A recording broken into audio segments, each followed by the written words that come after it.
Immobilier à présent, investissement dans l'immobilier à travers les SCPI. Et c'est donc Jean-Marc Peter qui est à mes côtés, le directeur général de Sofidy, un des acteurs de référence sur ce marché des SCPI en France. Bonjour et bienvenue Jean-Marc. Bonjour Grégoire, merci. Oh, la petite interview de rentrée qui va bien déjà pour effectivement regarder un peu les grands segments du marché immobilier dans cette phase de reprise économique. Quelles sont les constatations que vous pouvez dresser en cette rentrée, Jean-Marc, notamment peut-être en commençant par les segments qui ont été les plus sur le devant de la scène à travers la crise pandémique, ceux dont on prédisait la fin, la mort il y a encore quelques mois, le commerce et les bureaux. Alors j'ai l'impression que le discours de disparition totale du commerce et du bureau est un peu passé, mais les questions sont quand même toujours là. Effectivement, Grégoire, je pense qu'on assiste à une forme de retour à la normale et je pense que tout le monde a bien compris que les commerces qui étaient un peu vilipendés, dont on pensait qu'ils n'allaient pas passer la crise, tout le monde a bien constaté qu'ils étaient aux premières loges pour profiter donc de la reprise de la consommation des Français, parce que les Français ont beaucoup épargné pendant la pandémie, donc les chiffres ont été assez spectaculaires lors de chaque déconfinement d'ailleurs et lors du dernier, celui dans lequel on est et qu'on espère voir se prolonger. Et donc, toutes les formes de commerce n'ont pas repris, mais le commerce de proximité, qui a aussi fait ses preuves pendant les périodes de pandémie, puisque c'était le seul moyen de sortir, de se nourrir, de se soigner, etc., de se faire couper les cheveux, donc à retrouver ces lettres de noblesse. S'agissant du bureau, donc il y a ce fameux télétravail. Je pense qu'on va assister à la faveur de la rentrée au fur et à mesure des annonces des entreprises et peut-être aussi du gouvernement que finalement il ne va pas y avoir unanimité sur le télétravail généralisé et qu'on sera plutôt dans une logique de écoutez les gars, merci de rentrer au bureau. On entend ça, on a commencé à l'entendre et je pense qu'on va l'entendre de plus en plus. Cela étant, le télétravail, ça peut être aussi un moyen pour un certain nombre de secteurs qui souffrent ou qui sont confrontés à des challenges importants à l'avenir. Je pense par exemple à l'automobile avec l'arrivée de l'électrique, mais aussi le secteur bancaire européen qui marche beaucoup moins bien, même si les chiffres aujourd'hui sont très bons, que le secteur américain qui ont des agences, etc. Donc le télétravail peut aussi être utilisé comme un moyen de faire des économies. Donc j'espère que les économies se limiteront à l'immobilier et ne porteront pas sur le capital humain. Mais le télétravail, je dirais, plus qu'un choix de société, surtout, je le déplore, un moyen pour certaines industries qui peut-être souffrent pour aller faire beaucoup d'économies. Pour autant, les entreprises qui sont dynamiques ont besoin des bureaux. On est en phase de reprise. Les entreprises vont se développer, en tout cas on l'espère, c'est ce qui est le cas aujourd'hui, vont se créer et auront besoin de bureaux. Et donc les bureaux retrouvent leur rôle normal. Le bureau d'hier ou il y a quand même l'idée d'un bureau de demain, enfin d'une nouvelle manière d'appréhender le bureau, Alors, Jean-Marc?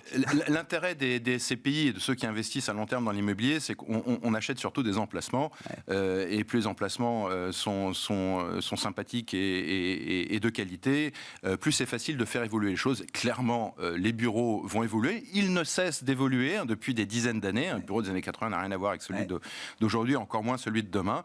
Et peut-être que la pandémie va aussi faire qu'on aura paradoxalement besoin de plus de surface de mètres carrés.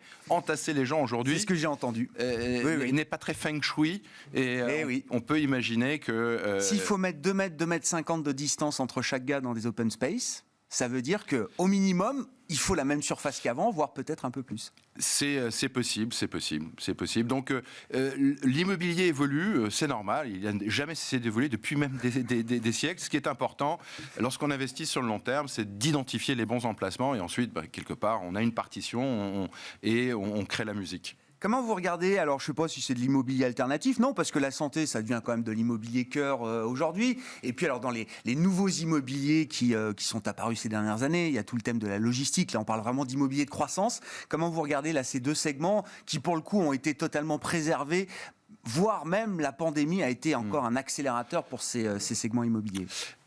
Alors, c'est deux choses différentes. La santé, nous, on est très prudent sur ce type d'immobilier parce que il faut pas l'amalgamer. C'est pas parce qu'on achète de l'immobilier de santé qu'on achète de la santé.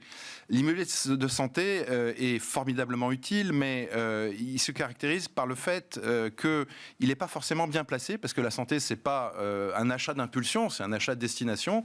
Donc, c'est pas forcément des emplacements très qualitatifs. Et puis, c'est de l'immobilier un peu compliqué. si jamais on veut le transformer demain en bureau ou en logement, il faut faire beaucoup de travaux pour le transformer. Donc l'immobilier, si vous voulez, il faut savoir ce qu'on achète. Est-ce qu'on achète un locataire? Est-ce qu'on achète une thématique ou est-ce qu'on achète un emplacement? Nous, on est plutôt partisans de privilégier l'emplacement. Et de surcroît, la santé, vous l'avez dit, est très à la mode. Tout le monde est évidemment très concerné par la santé. Et donc, quelque part, une sorte de pollution sur l'envie d'acheter de l'immobilier de santé. Et donc, comme c'est à la mode, c'est très cher. Et donc, il faut être, je pense, assez sélectif et bien regarder ce qu'on achète, la qualité des emplacements, plutôt que d'acheter un thème qui nous rassure. Ouais, je comprends. S'agissant de la logistique, là, pour le coup, c'est très à la mode aussi, c'est très cher. C'est vrai qu'on a assisté à des envolées de prix et de loyers, mais quelque part, la logique est là. On a besoin de plus en plus de logistique, le e-commerce, etc. Et les emplacements sont rares parce qu'on n'artificialise pas, ou en tout cas moins demain, les sols. Et il faut être dans des endroits très spécifiques, dans des hubs, etc. Et donc, c'est vrai qu'aujourd'hui, ça fait un peu froid dans le dos, c'est très cher, mais peut-être que les loyers et les valeurs vont continuer de progresser. Et en plus, la logistique se développe maintenant en centre-ville.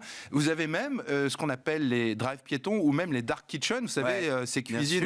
C'est de la logistique. C'est de la logistique. Et nous, comme on aime bien investir dans des bons emplacements, c'est-à-dire dans le cœur des métropoles françaises et européennes, on a envie aussi d'acheter ce type d'actifs qui participent à cette logistique de la logistique. Je sais, l'emplacement, mais même pour la santé, même pour l'immobilier de logistique, vous dites l'emplacement, ça reste quand même le facteur ou un critère incontournable. Oui, et en fait, le secret de tout ça, c'est que aujourd'hui, il y a des phénomènes séculaires qui continuent d'être en œuvre, c'est la métropolisation.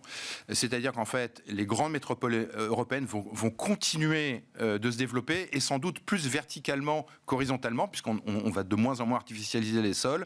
Et donc, il faut acheter de l'immobilier là où il y a le maximum de gens. Et donc, c'est dans ces métropoles qu'il convient d'acheter. Et on achète effectivement des emplacements. Les CPI, c'est des investissements long terme. Les investisseurs, qu'ils soient jeunes ou plus âgés, qui préparent leur retraite ou qui veulent se constituer un patrimoine, ils investissent pour des dizaines d'années. Et donc, on essaie effectivement d'acheter des actifs qui vont prendre de la valeur et qui auront toujours une utilité, même si celle-ci peut évoluer au fil du temps. À propos de grandes métropoles européenne, vous l'avez dit, Jean-Marc, c'est le lancement, enfin c'est le produit que vous lancez cette année chez Sofidy, donc une nouvelle SCPI qui s'appelle Sofidy Europe Invest, avec l'idée, c'est vrai que quand on parle de gestion de son patrimoine, de placement, le mot d'ordre c'est diversification à tous les étages, pour toutes les classes d'actifs, etc., à commencer par l'immobilier. La raison d'être de ce produit, c'est justement de sortir du seul marché français. Alors il y a plusieurs marchés dans l'immobilier français, plusieurs segments évidemment qui permettent d'être diversifiés, mais là vous apportez une diversification géographique sur le territoire européen, c'est ça? Exactement. La raison d'être des SCPI, c'est évidemment d'atténuer le risque immobilier, et pour atténuer le risque immobilier, il faut mutualiser les risques et donc diversifier au maximum. Donc on diversifie en ayant plein de locataires, on diversifie en ayant différents types d'actifs, bureaux, commerce, santé, logistique qu'on a évoqué, mais aussi une diversification qui est géographique, donc ne pas se limiter à la France, c'est aller capter des cycles immobiliers qui peuvent être un peu décalés. Alors nous, on a tendance plutôt à investir dans les pays d'Europe du Nord qui, pour nous, sont plus solides, avec moins de risques politiques, économiques, de dette, etc. Et on a la capacité de le faire, puisqu'en fait, on a commencé à acheter de l'immobilier à l'étranger depuis maintenant 15 ans, dans Immorand, qui est notre flagship, donc aux Pays-Bas, en Allemagne, en Angleterre, en Irlande, en Autriche. Vous dites, on veut donner accès justement à ces différents marchés européens, s'exposer aux différents cycles immobiliers qu'on peut trouver en Europe, qui sont des marchés réputés difficiles d'accès, vous dites, pour le client final, pour l'épargnant, le particulier. C'est sûr que le particulier pourrait avoir du mal à acheter un bureau dans le cœur de Londres, ou une boutique à Dublin ou à Berlin.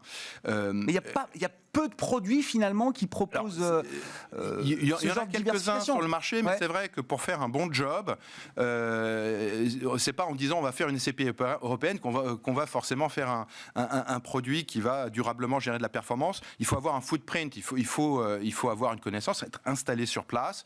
Et c'est vrai que c'est le cas pour nous. On fait partie d'un groupe qui s'appelle TQE avec des bureaux puissants partout en Europe. Et donc il faut être très avancé dans la courbe d'expérience parce qu'il faut bien investir, bien gérer, bien exécuter les deals. Il y a aussi la fiscalité qui est importante. Donc si on veut faire un produit un peu 4x4, comme vous disiez, tout terrain, il faut effectivement avoir une connaissance du terrain, les bonnes affaires. Si vous achetez de Paris, ça veut dire que l'allemand ou l'anglais n'a pas voulu du deal que vous êtes en train d'étudier. Est-ce que les rendements des SCPI seront à la hauteur cette année, Jean-Marc? C'est la question un peu de marché d'ailleurs pour votre segment d'activité, ou est-ce que c'est trop tôt d'ailleurs pour poser cette question? Non, je pense qu'on a une bonne vision. Vous savez, l'immobilier, c'est des baux de long terme, etc. Donc après une année 2020 qui a quand même tenu ses promesses, puisque en moyenne les SCPI en fait 4,18, chez nous c'est un peu plus.